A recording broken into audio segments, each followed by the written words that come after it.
এটা কিন্তু মানতে হবে, বাংলা ভাষা সবথেকে লিখতে পারা, জানতে পারা সবথেকে কঠিন। বাংলা ভাষাটাই সবথেকে কঠিন।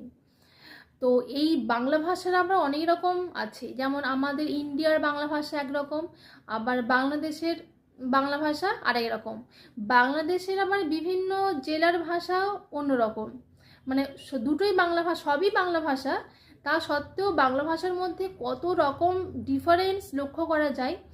তো বাংলাদেশের যেমন অনেক কিছু কিছু জেলার আর কি খুব ভাষা ভীষণই টাফ, যেমন সিলেট, চট্টগ্রাম, নোয়াখালী, কক্সবাজার, এরকম অনেক জেলার ভাষা কিন্তু ভীষণ টাফ।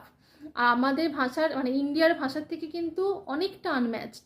তো সেই রকমই সিলেট আর চট্টগ্রাম, এই দুটো জেলা আমি সিলেক্ট করেছি যে সিলেট আর চট্টগ্রামের ভাষাগুলো কতটা টাফ, মানে আমাদের ইন্ডিয়ার ভাষার সাথে তো কোনো রকমের মিল নেই।